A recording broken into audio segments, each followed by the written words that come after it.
Hey guys, it's me again, doing my Raw review. It was the Raw after SummerSlam, so it was pretty much it was an anticipated Raw.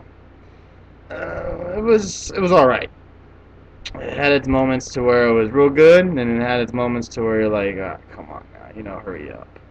Uh, Raw opened up with Triple H coming out, basically explaining that he made a mistake to John Cena. He didn't see his foot on the rope, and that he apologizes, and that he will meet up later with John Cena to apologize to him face to face. He claims he had no idea why Nash got involved in the match, that he got a phone call or a text from Nash saying that he would like to come to the show, and that he left him 2 tickets at will call. So uh, anything after that, he has no idea what happened. After that, he introduced the new WWE champion, which was Alberto Del Rio. Del Rio pretty much opened up saying, he's a new champion, and that he's gonna beat Rey Mysterio tonight, and that he's gonna be that little Chihuahua, and that he wakes up every day thinking about beating Rey Mysterio. So he was just pretty much trying to get that heat over that San Diego crowd, which he really didn't need because that crowd was 100%, maybe not 100, but at least 90% pro Rey Mysterio. So uh, he was just trying to get that cheap heat, and it worked. And we'll see what happens in the main event, as you will see. R-Truth versus Morrison was the next match, and it was a good match. It was no holds barred, so they were going at it everywhere. Nice spots from Morrison going off the barricade, doing his kick onto R-Truth, doing his little 360 thing onto R-Truth. It was a good match. Ending was also unique. I liked it. Morrison did like a little suplex. There was a chair behind him, so he did a suplex. R-Truth landed on the chair. He ran up in front of him and did his kick. R-Truth fell back on his back and fell out of the chair onto his back, and Morrison ended up pinning him 1, 2, 3, finally getting the pin and the win out of these little feuds they've been having. He's been losing to R-Truth lately, so he finally gets the win. So I'm guessing this feud isn't over yet. I don't mind this feud. They're good in the ring, but what are they gonna do with R-Truth? He finally got ring music, which is nice. It was kind of weird just seeing him walk down to no music and just seeing him talk to him. So, but I don't know. It's gonna be interesting to see what they do with these two guys. But yeah, it was a good match. After that, Miz came out, did a little promo, saying Jared from Subway was in the crowd, so he went up to Jared saying that he could do Jared's job better than he can, and that he pretty much was just saying that he will become the champion again. I don't know. Maybe he wins the Rumble. Maybe he becomes the #1 contender. But I don't see The Miz and Del Rio going at it. So, yeah, but you never know. But that would be an interesting match and interesting promos between the two. But I don't see that thing happening.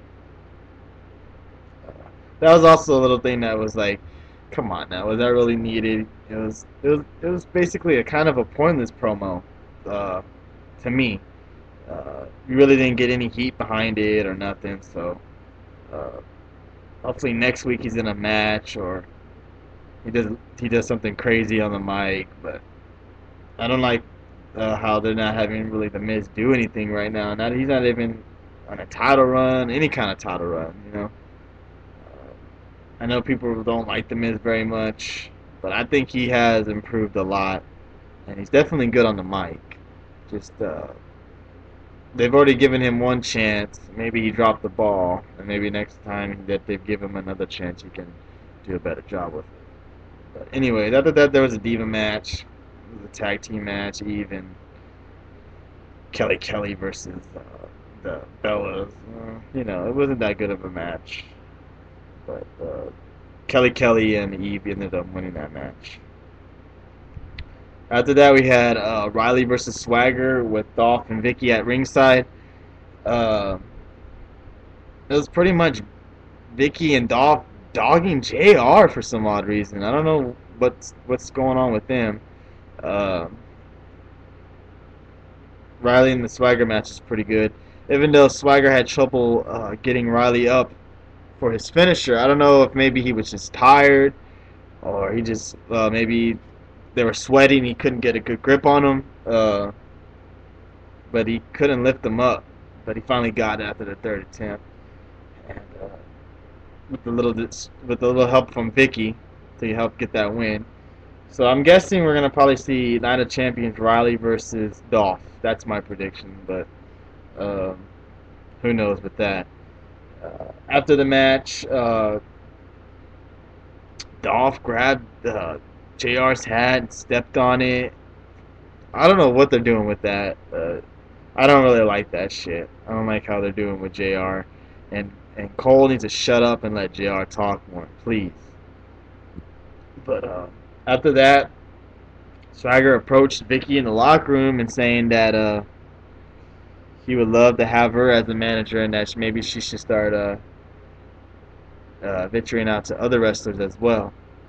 So let's just see how that goes. That would be good. I think if she's his manager, then I think that means that he's gonna start getting a little push, and maybe he'll get a push on Raw. Maybe he'll get back into the title contender. But Swagger used to be the shit on SmackDown, and now he's nothing. And I'm tired of seeing him wrestle Kofi and Evan Bourne every week. It's time for him to go out to the big boys. But yeah, it was a good match. It was all right, considering that he had kind of trouble picking up Riley at the end.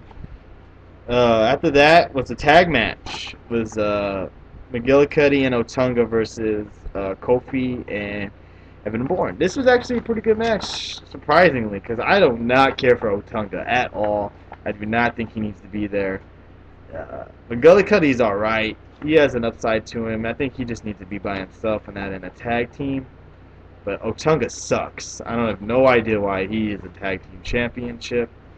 He should not have those. He's horrible. But the match was good, and that's basically because Evan Bourne and Kofi was in it, leading them pretty much. Evan ended up hitting his finisher. I do hope they have a tag match at the Night of Champions. I mean, it's obvious that they will, or they should. And they drop the titles off of Otunga and McGillicuddy and give it to the Usos or Kofi and Evan. That would be get this tag team division going again, because the tag team division sucks. That's the one thing I'll give TNA.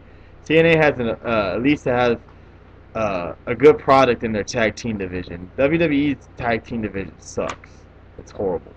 So hopefully maybe they're going on an upside, especially since they're having more tag matches on Raw.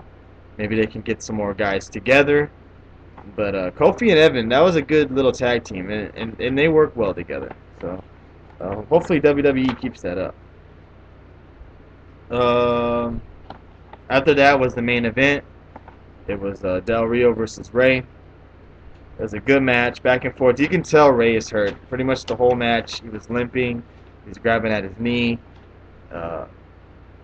He does need time off. He ended up doing his little 619 move. He got on top of the rope. He was going to do the splash.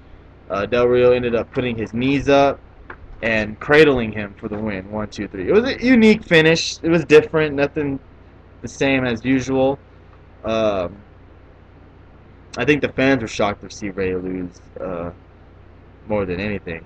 But after the match, he kind of attacked him a little bit, going after his arm, not his leg, because his leg is really injured. So he went after his arm. Superman Cena ended up doing the save and pretty much doing a little promo at the end, saying that Del Rio didn't deserve the match, didn't deserve the title, that it took Cena and Punk to have a great match for him to ruin it. Yada yada yada, just saying a bunch of bullshit. So it looks like it'll probably be Cena versus Del Rio at Night of Champions. And I swear if Cena wins, I'm going to be extremely angry. But I don't think he will. I think they're going to have the belt off Cena until at least after WrestleMania. It makes sense. Because Cena doesn't need to fight The Rock for the belt, and they need to get new guys up and coming. They need to get these guys rising, and there's no reason to see Cena in the next 3 pay-per-views in the main event. So hopefully next pay-per-view will be his last main event, and then it will be Survivor Series and Royal Rumble, and then it's on from there.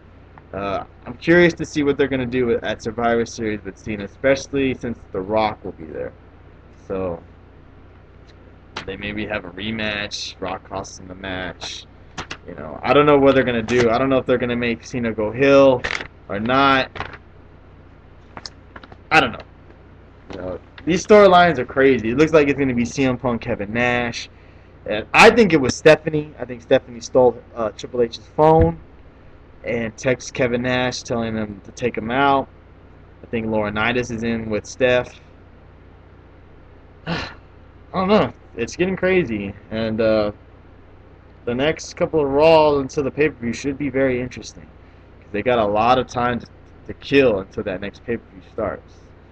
So, I don't know. But overall, out of 1 through 10, I give the Raw 7. It wasn't better than last week's Raw, but it was definitely better than the Money in the Bank Raw the Raw after Money in the Bank. So, still leaves you guessing. Still leaves you like, what the fuck is gonna go down? Which I like. So that's about it. Thanks again for all your views and comments and all the subscribers. Uh, I won't have another video to the next Raw, and hopefully it will be better than this one. I hope my review didn't suck, because I didn't really care for my Summerslam review, especially since I got cut off at the end. That was ridiculous and stupid. I don't know why I tried to show y'all the ticket at the end. That was retarded. But yeah, let's hope for more action, and see what happens at the next week's Raw. Thanks for commenting. Please comment on this video. Let me know if you liked the Raw. Let me know what you think might happen. Let me know what you think they should do. And please comment and subscribe. That's all I really got to say. Thanks, guys.